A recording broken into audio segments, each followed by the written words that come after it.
NJ.com and the Star Ledger welcome to the Rutgers Rant, your one-stop podcast for the Scarlet Knights, with your hosts Steve Politti and Rutgers insiders Brian Fonseca and Pat Lenny.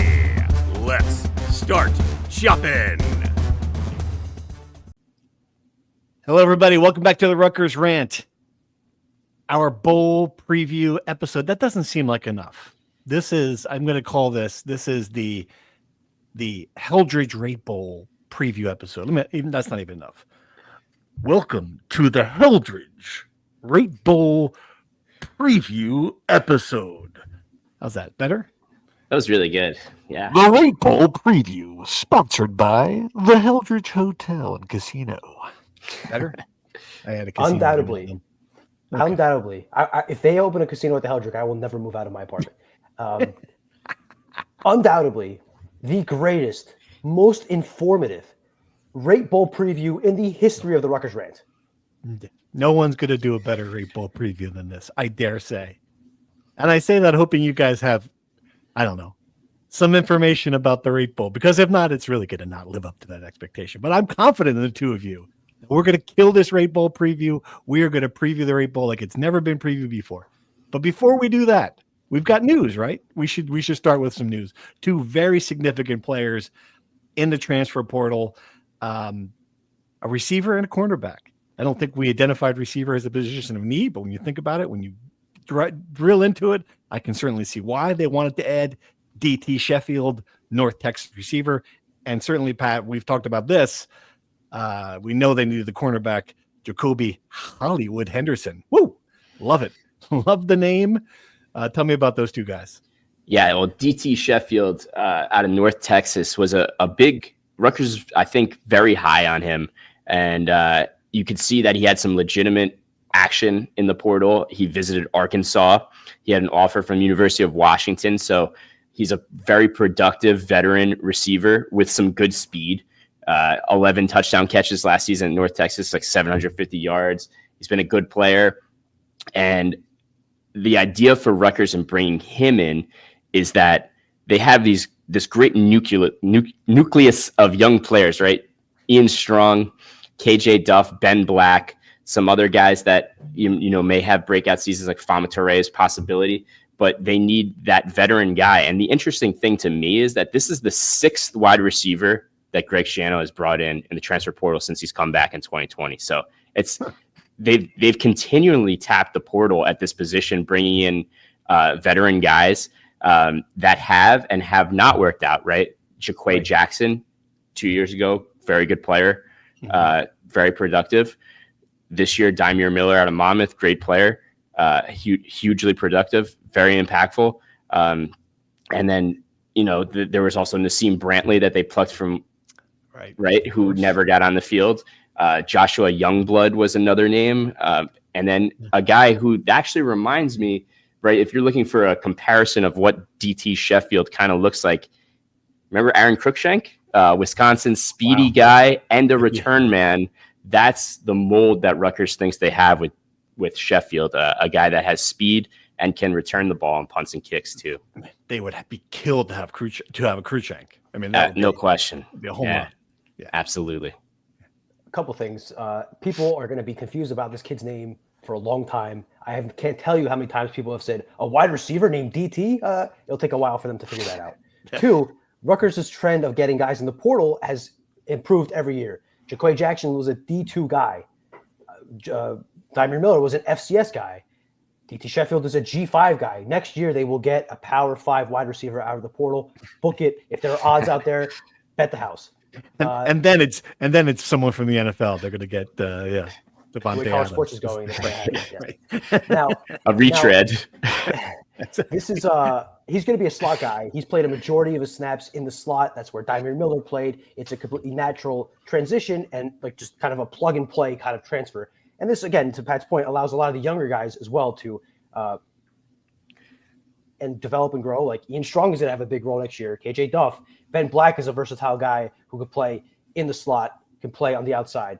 So I think this is a really strong addition. And I mean, you lose Chris Long as well, so you probably needed another body in the room anyway.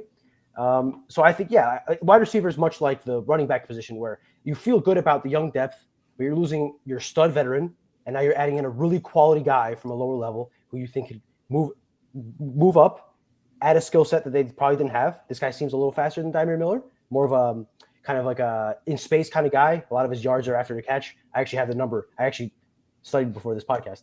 559 of his 816 yards were after the catch at 68.5%. Right. So this is a guy who can get into space and can create yardage. So I think, a great get for Rutgers. So not a slot guy then. Doesn't sound a slot like guy. He is a slot guy. He is a slot guy. Purely a slot guy. Yes. Okay. All right. Interesting. And the yards after the catch is a good sign for that. Absolutely. Okay. Hollywood Henderson. What do we know other than the fact he better be a Cowboys fan with that name? He's a guy that has multiple years of eligibility. I believe he has 2 more years of eligibility. Okay. So it's a bit of much like Eric Rogers, right? Like a guy who came in, played a little bit as a junior, and then senior year he started and played. But I think he probably has a chance of, becoming the starter given how many guys they are losing at cornerback between Longerbeam and Eric Rogers. A name that was told us that is kind of a comparison is Christian Braswell, kind of a shorter cornerback, but kind of disruptive and plays in the NFL, right? So I think if, to your earlier point, Steve, if they can sign up for Christian Braswell, I think they certainly would. Absolutely. Yeah. It's fascinating. And tell me if I'm wrong with this analysis that I just came up with off the top of my head. It seems like at least in the Rutgers universe, the portal makes kind of some sense. Like in the rest of the world, like the fact that everybody on Southern Cal is going to transfer out there, all their receivers are gone. Like this, well, that's crazy. The backup quarterback at Penn State before they're in the playoff is going to transfer out. Well, that's nuts. Like there's so many things you said that's nuts. Here's an example. Okay, here's like a Chris Long guy's not going to really play here, has some injury problems, probably needs a fresh start. It's going to go to Syracuse. Makes sense. Then they need a guy. Oh, here's a guy in North Texas who can take a step up in competition, test himself at this level, in final year of eligibility. Makes sense. Like it just seems like, at least in the Rutgers universe, what I'm seeing from the portal isn't just the absolute insanity that you get across college football.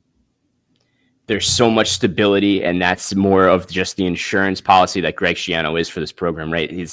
His whole policy and philosophy on the transfer portal recruiting has always been the same. He's always said the same things. We're not taking guys, and we're not losing guys because of right? Like they have the right relationships, and they're bringing in guys that fit needs and are right character fits first and foremost. And I think like that kind of is lost in this era of college football where, right, it's about lucrative paydays or seeking this opportunity or whatever. So I think Rutgers has done a really good job of retention based on relationships and also just finding the right fits that fit the culture of the program. I know that's a little bit of a cliche, but it does seem to be the case. I think you're totally right. I can't remember who said this, but I thought it was such a great point. Guys who sign up to play for Greg Schiano know what they're signing up for, the dedication to football, the increased emphasis on practice and all these things. Like, so they're not surprised by it. They're not getting to their sophomore year and thinking, oh, I'm not playing, I'm going to get out of here, right? I think everyone that signs up for this program understands, oh, look at what is that? Your dog's in the frame, Steve? Feels like not as cute as Pat's baby, but yes, that's Otis. That's Otis. What a cutie. Oh, this is what Otis does during the day. My son leaves all of just plates full of food in his room. So he'll hang out with me. And then when he knows I'm not paying attention, go downstairs and just like dumpster dives in my son's bedroom. Anyway, I'm sorry. Didn't mean to interrupt. Go on. All good. That's a smart guy. My point is like, guys, Rutgers is a developmental program. The key element to that is keeping guys that you develop. They've done a really, really good job of doing that and creating foundations of these guys that stay here for 3 to 4 years. And then when guys graduate or you have the occasional transfer, you go to the portal and fill that hole with a guy. And look, I think it's clear that from this early portal haul, they're not grabbing guys from the Power 5. They're not grabbing these guys that are leaving their Power 4 school, maybe for a payday or whatever. They're grabbing guys in the lower level who want to take a step up, who are, I don't want to say grateful for the opportunity because that's a bit, I don't like that phrase, but they want to take the challenge, move up a level. They want to prove themselves, and they see a lot of playing time there. They're there more for the playing time and the NFL exposure more than they are the payday. That's just not the program Rutgers is right now. They're not Oregon. Right. So what you don't get in talent, you get in buy-in and you get in fit. Yeah. And think about where this program has come, where they can say that it's a developmental program again for wide receivers. These guys, Dave Brock, they've done a nice job at that position. The fact that Dymere Miller was raved about his time here and hosted DT Sheffield and helped became one of the guys who nudged him over the finish line. I think that speaks to what this program has become again under Greg Shannon, but also B, offensively, that's another part of this too. I'm like, can you imagine a wide receiver wanting to come here willingly a few years ago? I mean, you're kidding me. The offense was just a complete disaster. So that's a good sign. Yeah. I think the priority here this offseason, they already re-upped Kirk Straka. That was approved by the Board of Governors yesterday. So he's here for another year, I believe. Haven't gotten a hand on my contract, but that's kind of my interpretation from the Board of Governors meeting. So he'll be here through 2027. The next priority has to be extending Dave Brock, whose first contract expires in February. I imagine they're working on a renewal as we speak. And John Perry. Those two guys have completely revitalized this wide receiver room, both in recruiting and development. You need to keep those guys. They're NFL wide receiver coaches, and the work that they've done here is clear proof of that. So I don't think, aside from Pat Flaherty, I don't think anybody has turned around a position group on this roster better than those two guys. Totally agree. All right, shall we dive into the Rate Bowl preview brought to you by the Heldridge? Let's talk some Rate Bowl. Come on. Yeah. And it's fun because it seems like we've got some, I don't know, am I wrong that we've got some three-dimensional chess going on down there with Kyle Monungai? Like, I might play, I might not play. What are we deciding here? Either you're going to play or you're not going to play. Is it gamesmanship, or is the kid really undecided? I can't, because he seems like a straight shooter, but I could see a scenario. I wouldn't put it past Greg Schiano to say to him, hey, there's no reason you have to announce what's going on here. Like, I could see that.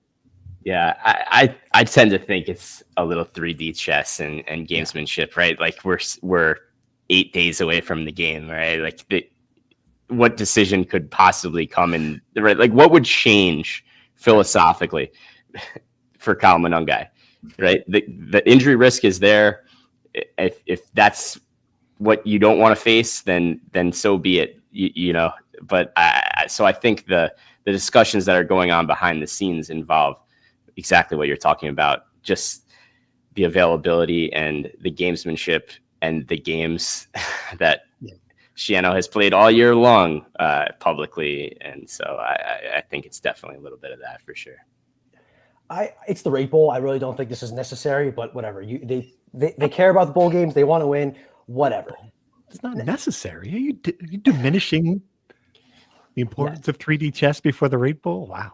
Yes, I'm not a disciple. On the Rate Bowl preview show, you're doing that? I can't help myself. But I will say a couple things.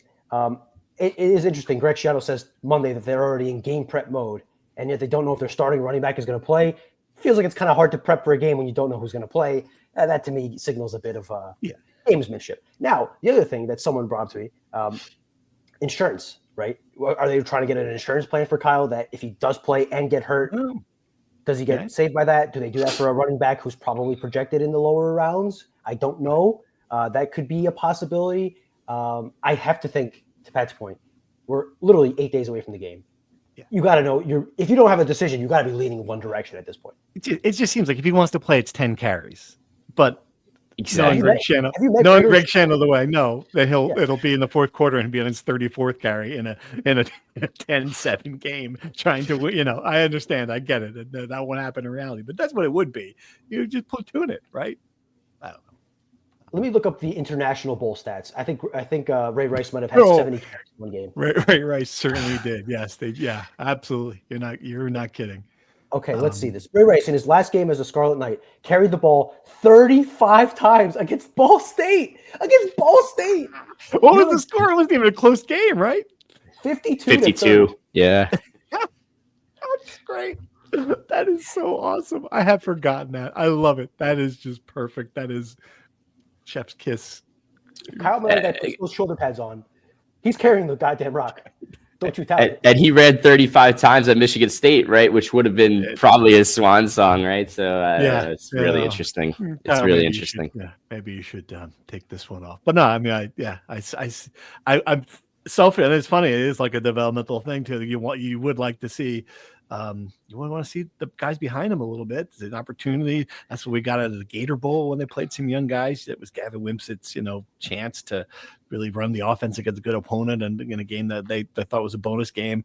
I get this is not the same thing necessarily, but yeah, meanwhile, it looks like Kansas State star running back DJ Giddens, not DT, DJ Giddens, as declared for the NFL draft and will not play. Is that definite? If you declare for the NFL draft, it seems hard to imagine you're going to play in the Rape Bowl, but I don't know. I went through his message, like what he posted on social media, what's been reported. I haven't seen anything that says he's not playing, but I assume that he's obviously out. And the way that even Greg Schiano answered his question about what Kansas State looks like offensively, he already kind of moved on to saying that Dylan Edwards, the running back, is one of their fastest guys. Like the running back number 3 is one of the fastest guys, which to me, if Greg Schiano is already saying, look out for that guy, it's pretty clear that Giddens isn't going to play. Right. Yeah, we'll see. All right. Kansas State 8-4, 3 top 25 losses. Greg Schiano also praised Avery Johnson, not the Mavs coach, but the quarterback. And he said, quote, his speed brings you back to the Pat White days when he used to be here in West Virginia. That's a throwback cultural reference that the two of you might not get, but certainly anyone who's a Rutgers fan of a certain generation is like, yeah, that means trouble for a defense that has historically struggled to defend running quarterbacks. What do we know about this Kansas State offense beyond that? Well, that's where I started with this Kansas State offense, right? Like Greg Schiano, one of his first big analysis is the way he viewed this offense is that it has a lot of speed. Like Avery Johnson is a multifaceted quarterback who's done well through the air. He can run the ball. He's fast. The Pat White comparison really made my ears perk up because I said, wow, that's something that Rutgers fans, I wrote that's like akin to the Ghost of Christmas Past, right? And holiday season here. So, yeah, they got a really good wide receiver in J.C. Brown, speed guy as well, and we talked about the running game with Edwards. He's another speedy guy. So speedy offense, and then the other big takeaway from what Kansas State does, Schiano kind of said it's like looking in the mirror from an intensity and right, his like core is like they play hard. I like to think our guys play hard, but their kids play really hard too. So he thinks it's going to be one of those really tough, physical kind of games. But there's also that speed element to Kansas State and an offense that they haven't really seen since USC, in my opinion. Right. Yeah. So if we're going to talk about why this game matters, and I think it was a good debate on our Discord, just about whether or not bowl games still matter in the era of the playoffs. The one thing I will say about that, and in the category that it does matter, certainly to Greg Schiano, is I think he really does like the fact he's 6-2 in bowl games. Lost his first one, has won 6 of the last 7. It's something that I imagine he talks to the players about when he's recruiting. It's a stat that's out there. So adding another one to that for him, for the program, I think that's one reason why he will certainly take this game more seriously than a lot of coaches do. Yeah, I think that's why a lot of players also decide to play in the game, right? Guys, like it wouldn't surprise me if Kyle Guy plays. That probably wouldn't be true for a lot of these Power 4 teams. I mean, to your point, Steve, and obviously it's a unique situation, but Penn State's backup quarterback who plays snaps is leaving before the college football playoff, right? It's just amazing. Yeah. This is not unprecedented in college sports, college football, for guys to, not buy in. Clearly, these guys buy in. Greg Schiano makes it a big deal. And Greg Schiano, I mean, he talked about working under Joe Paterno, who's one of the greatest bowl game winners of all time. It was clearly important to Paterno. I think Schiano, that kind of rubbed off on him, and it's important to him. And it goes further to prove the aura of Greg Schiano with extra rest and extra time to prepare. They have like a 70% win percentage or whatever. So that's definitely a feather in his cap, and he likes to I think it shows that he's a good coach when given time to prepare. So now the question is Kansas State on the other end. They lost 3 of their last 4 games. They got their star running back probably opting out. I do wonder how much – and listen, Chris Kleiman, the coach, is he's a winner. He won 3 national championships at the FCS level. He's very much a Greg Schiano guy. I'm sure they're taking it seriously. I do wonder for a team like Kansas State, who was 7-1, had a chance of winning the Big 12, and then kind of just sputter to the end, how much they'll be up for it. But the motivational gap question was a big issue before Michigan State, and then Rutgers went out and beat the brakes off Michigan State. So who knows? Yeah. All right. So we'll come back and do our picks in a minute. But first, I know you guys aren't expecting this, but you thought I would have forgotten our usual end of week segment here, which we did all season. Know your opponent, right? And so, unless did you prepare for know your opponent, Pat? Do you look like you? I did. Of course I did. Okay. Well, bad news because I've changed it. I've changed it to know your bowl game. I've got 3 pieces of bowl game trivia about the Rate Bowl. 3 juicy, delicious pieces of bowl game trivia. Going to test what you know about this exciting game that Rutgers will play in. Get all 3 right, and you get to go to the Rate Bowl. All right. You ready? Let's do it. What choice do you have? The Rate Bowl started as the Copper Bowl in 1989 and has now had 13 different names. Rutgers played in the game for 2 of those names, the Rate Bowl, obviously, and the Insight Bowl. Which one of these other names did I completely make up? A, the Weiser Lock Copper Bowl. B, the Motel 6 Cactus Bowl. C, the Cheetos Desert Classic Bowl. Or D, the Buffalo Wild Wings Bowl.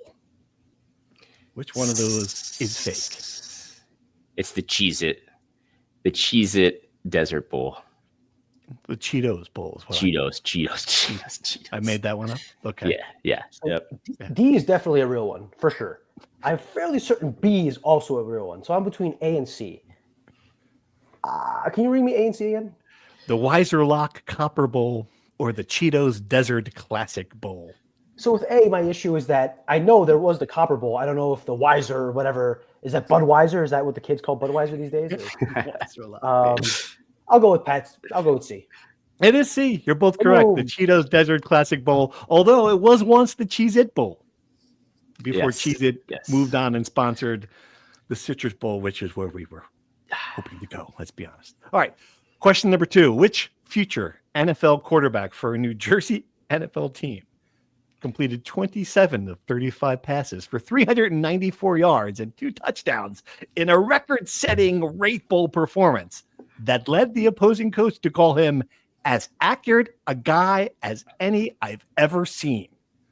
Was it A, Eli Manning, B, Aaron Rodgers, C, Daniel Jones, or D, Joe Willie Namath? Wow. So not Joe Namath, obviously. They didn't have bowl games when Joe Namath played college football. He played for Alabama for crying out. He was in a bowl. But they didn't have bowl games, did they? I don't think bowl games were invented, were they? Yes, they were. Bowl games go back to like the ancient times, 100 years here. Fair enough. They didn't have the rate. They didn't have the Rate Bowl. Okay. So it's not Daniel Jones. Joe Willie wearing the mink coat out there at the Copper Bowl in 1989. All right, yeah, okay. You're ruling out Daniel Jones. It's not Daniel Jones. He can't hit the broadside of a barn. As much as it hurts Fooch to hear this, he just doesn't have the arm. Aaron Rodgers played at Cal, close, but I don't think the Pac-12. Who was the first one? Eli Manning. I'll go. Yeah. I'm going with Daniel Jones. I'm going to take a shot in the dark here. Oh, really? Wow. No, it is Aaron Rodgers. Brian, you get it correct. Congratulations. Great pick. Yes. Aaron Rodgers, Rate Bowl MVP before he went on to, take drugs in a Netflix special. Okay. A few things in between there. Final question. This is a Rutgers trivia question, too, that I know you guys are going to get. I don't know you're going to get it, but people on the Discord, on this podcast are going to get this one right immediately. Let's see if you can do it. In the 2005 Insight Bowl, Rutgers had 4 pass catchers who reached the NFL after their college careers. Brian Leonard, Ray Rice, Tyquan Underwood, and Clark Harris. So think about that. 4 players who caught passes in the Rate Bowl for Rutgers in that loss to Arizona State went on to the NFL. None of them, however, led the Scarlet Knights in receiving that day. Who did? A, Willie Foster. B, Trace Moses. C, Tim Brown. or D, Walker Perry? Wow. I do know that. I do know this one. I'll let Pat answer. Yeah, I got no idea. I got no idea. You got a guess? Let's go. You must have been in college at that point, right? No. Walker Perry. Walker Perry's the one I made up. There is no Walker Perry in the record. Yes. Who is it from? I am fairly certain it's Tim Brown. No. What? It's Tres Moses? It's Trent Moses. Yes. I thought he graduated by then. Oh, man. He was still. That was the year he graduated. Tim Brown did not play on that team. He had not come into the program yet. Wow. Good job. You guys are Wow. good. You've lost. You're turning your credit card. Neither one of That's you. it. Neither one of you. It's can go over. very full. It's over. We're not going to cover it. It's over. Going to send Andy Mills, a photographer. That's all we're going to do. Andy would have got that right. Andy would. No, I don't know. That's tough. I love that one. Yeah, Trace Moses was the MVP of that team, I believe. Moses. Someone's going to have to send me that one if that is the case. But he was a great college receiver. Good job. All right. Good job. Good job. Good. Yeah, You like very it, good right? questions. I thought so. All right. So was Tim Brown in 06 in the Texas Bowl when he had his break? Didn't he have a breakout game in a Yes. bowl game? I believe he must have been a freshman that year. I don't know if that's a great question. Tim Brown Rutgers. Let's see, that was his freshman year, or if he was on the team and didn't play I'm fairly certain in he did not 06. catch a pass. 2006 was his freshman year. Correct. Yes. And I think he had a huge Texas Bowl. And I'm gonna look. We're killing time here on the podcast by looking this up, but I gotta prove myself. Oh, the Texas Bowl was 2 days after Christmas. I thought it was the day after Christmas. Yeah. Okay. Against Kansas State, Timmy Brown had 101 catches for 2 touchdowns and 4 receptions. Yeah. There you 2. go. That's right. That was a big deal. Yep. I was Wow. a year late, or a year early. You're late. Good trivia. Good job. All right. Good job. Want to make some picks? Not What do we really. got? We have to. So you guys, we stopped throwing out the standings. What are the standings now? Because I got the last one wrong. I think you won. Like I think you won no matter what the results are. I did win. Yeah, even the bowl game, even with the bowl game. I believe so. All right. Okay. You have a multi-game lead. The multi-game lead. Excellent. So I will go first anyway. It's funny. I'm looking at this, and The line there's is 6.5. 6.5. Correct. There is not a lot of money on Rutgers. If you looked at the, I don't know if they're picking up the spread or not. I hope they are. Well, it's now the New York Times, so maybe they're not. But the Athletic picked to win 1, 2, 3, 4, 5, 6, 7, 8, 9 college football experts, which in itself is wacky crazy. All 9 college football experts for the Athletic picked Kansas State, which is interesting. I'm not going to, though. I'm going to pick Rutgers to cover, not win. I just think it's going to be a closer game than 6.5. High scoring game. You know, I like them to score. I just don't know if Rutgers is going to be able to stop the Wildcats enough to win. So I'm going to go Kansas State 31, Rutgers 28. Who's next?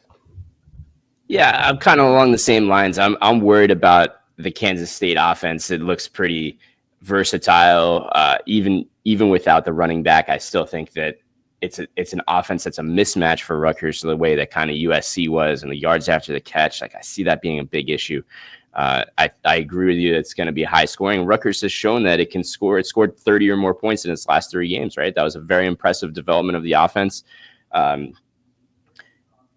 big factor for me is like the only way that doesn't happen is if Rutgers is able to really control the clock, control the ball, grind out these long drives. You would think that it would have to be, really able to run the ball well. Maybe if Kyle Monunga gets those 35 carries, it's a different story. But I like to think that I'm trending more towards Politi. It's a high scoring game. I think it'll be. I'm going to go with Kansas State 28, Rutgers 24. Again, similar cover. Rutgers covers but doesn't win the game. The trip to Arizona is very expensive because of the time, because of the location. Lots of Rutgers fans are spending hundreds of dollars to travel out to the desert to watch this game. And understandably, that's a big hit to the wallet. I have the solution. There's a sports book inside of Chase Field. 3 hours before kickoff, arrive at the game, take out your freshly crisp $1,000 notes, $100 notes, put them on the table and say, lady or mister or whoever's at the counter, give me Rutgers money line, baby. This is free money. This will pay for your trip I and did more. not see that coming. I did not see this Yeah, direction. me either. Wow, Pat, are you stunned? As I'm like, oh no, here we go. I'm gonna have to be in the Discord listening to people complain about Fonseca. But no, Don't ever say Fonseca doesn't Fonseca. say nice things about Rutgers. He's I'm good saying Fonseca. This is crazy. This All is right, crazy. okay. Tell us why. Tell us why. Rutgers will pay for your trip to the Rate Bowl. They'll pay for your Christmas presents this year and next, and they'll pay for whatever else you want in the new year, baby. Hammer the Scarlet Knights. They have much more of a give a shit factor than Kansas State. They win bowl games under Greg Schiano. They are able to win in a shootout. They've proven that. And they are ascending as an offense, and as a defense, they have a lot of guys who are playing their last college football game. They want to prove themselves to NFL scouts and want to leave a lasting legacy in Piscataway. What better way to leave a lasting legacy in Piscataway than to repay all the Rutgers fans who spent thousands of dollars watching them, traveling the country, winning the money line bet? Wow. I'll go Rutgers 27, Kansas State 21. Okay. All right. I'm going to send my wallet with you. Fucking into it now. If they lose, That was like a really motivational speech right there. That was, I mean, that's wow, gonna be that might get clipped. Shanno's just going to play that in the freaking locker room. That's it. I don't have anything to say. Why don't you listen to this young man? All of a sudden, Fonseca Starlinger hat in the locker room. Yeah, let's go. Let's go. Money line. a block R on my hat. To be clear, they will win, but if they don't win, I am not paying back your bets. Just to be clear. Money line on 3. 1, 2, 3. All right. Good job. Good job. Okay. We'll see. We all pick the same thing gambling wise, but we'll see what happens. It'll be a good test. All right. What else we got? Anything? A couple things. One, yesterday, the Board of Governors officially accepted the proposal to make Nike the official outfitter of Rutgers athletics for at least the next 5 years and potentially 10 if that 5-year option at the end is picked up. I don't know. Whose option is it? I don't know what's the option. We don't. I don't have a contract. I was told the contract, despite Rutgers announcing it yesterday. It's kind of, red tape. Last second details have to be figured out. Once I get my hands on the contract, the Discord and everyone else will be the first to know. Now, here's the thing.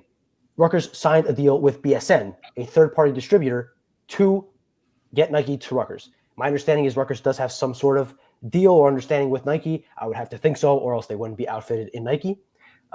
Currently, there's a lot of Division I schools with this deal. Cincinnati is the only Power 4 school I could find with this deal, and they signed with BSN in 2021, had Under Armour, and then in 23 transitioned to Nike and is now fully signed with Nike. So they don't even really have the setup anymore. Okay. The other schools are Charlotte, Hofstra, Wichita State, Vermont, Alaska, Fairbanks. People kept asking me if it was Anchorage or Fairbanks. It's Fairbanks. Now, here's what I would say. People are understandably saying this is small time and things of that nature. The only positive spin I could put on this is maybe Rutgers is a trendsetter, a trailblazer. Maybe this is the direction that deals go in the future, that they don't sign anymore with these major brands and they sign with third-party distributors. That is the spin that was given to me and made me kind of pause and question. Maybe it's possible, but at the current point, the way I'm interpreting it is not a great deal because Rutgers had little to no leverage, had little to no time to put this together, and this was pretty much the best thing. And your 3-star basketball players already wearing their shoes. That couldn't have helped. Yes. People thought that would help Rutgers get with Nike. Why would Nike pay more when they already have what they need? Only have 3 players we care about, and they're all wearing your shoes. Yeah, so it's hard. Yeah, exactly. And people talk about it not because if Rutgers started wearing Nike, no one would care. Rutgers athletes, the most prominent Rutgers athletes ever, wearing Nike shoes with Adidas uniforms. That's a talking point. That's what people talk about. Yeah, so I never understood that leverage thing, and clearly the results show that Rutgers had little to no leverage here. I would be stunned if this is not a Rutgers option. And if it's not a Rutgers option, then it's just it's a terrible deal. If this is not after 5 years, get out of this contract, then we'll see you'll have some more stability in the athletic department. I think you would have to think. I would think so as well. I would think so as well. For Rutgers. Yeah, absolutely. Stability of the Rutgers athletic department are 2 words that usually don't go together. So I would not bet on that. But you could certainly hope in 5 years from now. Right. All right. Another thing, a question on the Discord, which is a great question. We didn't even ask for questions, and we got a great question in the Discord. If you guys could get any player from the Steve Peichel era and add them to this year's roster, they have an open scholarship. Who would you add? This is a great topic. And it's funny because my initial, let's see what you got, Pat. You go first. My initial answer, I changed when I gave it some thought just for. Yeah. I still think you want the best overall players. I would say Ron Harper Jr. was that player. And I think you'd have to take Ron. And he gives you that inside presence. Like Ron was an underrated rebounder, right? So like he was good around the basket too. So I think that would be a big boost. And obviously just incredibly talented offensive player too. To add to this, I said Ron just for the storylines and of course for the quotes post game. But yeah, I mean another scoring option. I guess they don't need it. The smart answer, I guess, Caleb McConnell, or would you take? I'm going to get the basketball answer from Brian here. I think in a minute, or we just going back to Cliff. And Cliff was disappointing last year. No. What do you think? I think there are two ways to go that would make sense. I think you nailed both of them. You either get a ball-stopping perimeter defender like Caleb McConnell or Mawot Mag, or you get a rim-protecting big like Cliff Omori or Miles Johnson. I guess I would lean more towards Cliff Omori because they desperately need somebody to clean up a lot of their defensive mistakes, and I think he would make more of an impact himself than Caleb McConnell would, for example. Right? Like Caleb can take one guy away. Cliff protects an entire area of the court. That's who I would go with. But I think this is a very fascinating discussion, and probably not a good sign that we're having this discussion in December. Are we forgetting one player? Like, is there not a Geo Baker sentimental, makes big shot, ball handler, smart, steady, experienced player like 5th year Geo Baker on this team as well? Is there not some? That's a good point, right? Like that leadership void, right? Like the old captain, the Derek Jeter role. I think that, I mean, there's certainly value in it. I think Rutgers hoped that it would get it from Martini and Jeremiah Williams. I don't know that really works when you have these superstar freshmen. But I think that's a good point, Steve. I think they already have that in Dylan Harper as far as ball handling and shot making. And it's true. Mm-hmm. But I think they have too many basketball needs at this point to worry about intangibles, if you ask me. That's a good point. All right. We'll go on the Discord. If you want to join that conversation, message one of us. If you're not in the Discord, we'll send you an invite that sometimes works and sometimes doesn't.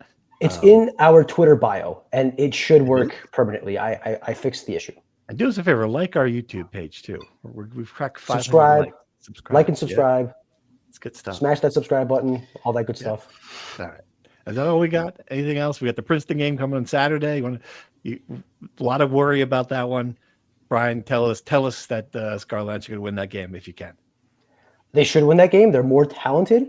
Princeton doesn't have a great defense, so it's probably going to have to be another, run and gun game. I would be concerned about two things. Princeton can shoot the three, and they have maybe the best rebounder in the country in Caden Pierce, and they have a really good point guard in Xavier Lee. So if those two guys have a good game, that's trouble for Rutgers if Rutgers can't control the boards. And I hate to lean on the stereotype of like, oh, Princeton is fundamentally sound and they do all the right things and all the little things. I do think there is some truth in that. And they have a lot of guys coming back, a lot of continuity, and a really, really good coaching staff who will want to, much like Seton Hall, beat the State University. So I think all that will factor in. You got to be careful with that. I wrote a column last year just with that same theme. Like I pointed out that they're in the same pod in the NCAA tournament with Alabama. And I was like, isn't it nice in this era of transfer portal in a world where like Alabama's star player brought a gun to a murder scene? They have Princeton here, and the one kid wants to be Secretary of State. The other guy plays the violin. Like there's this whole like all these great, and they got the long, just destroying me. This counter op-ed about it, saying that I was diminishing the athletes on the other team at the expense of. Like, he did bring a gun to a murder scene. I mean, stereotypes are never good or bad. Never good. But if they're accurate, are they stereotypes? Whoa, Pat. Sounds like a fascinating journalism 101 debate that we could surely keep the Rutgers Rant audience locked into here. Let's very debate. That's good. Moving on. I'll say wrestling has a little bit of a break here, as does women's basketball, I think, right? Well, wrestling's off until they go to the Midlands. That's December 28th. That's a big tournament out in Northwestern. So that'll be a real like lineup setting kind of tournament. And then from there, everything heats up in the Big Ten. So things are about to get rolling there. Here's the thing we don't have to debate. Rutgers has to guard the three, grab rebounds, and they have to beat Princeton. It's a Q3 game. I was wrong last week. It's a Q3 game. It is a Q3 game. Yeah. Yes. You can't get a Q3 loss. Nope. On a neutral floor. Gotta have it. Gotta have it. All right. We'll be back after the Rate Bowl.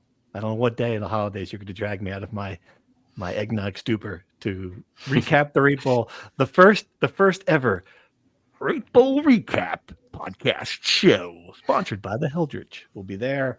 Hope if everyone's going to the game, have a great trip. If you're staying at home, hey, have a Merry Christmas. Thank you for listening to us. We appreciate all the comments. We enjoy it. We have a lot of fun doing this show. We hope you do too. Hope you get everything you want for Christmas. And I know that's an NCAA tournament game you're going to unwrap in March. But for now, enjoy your break.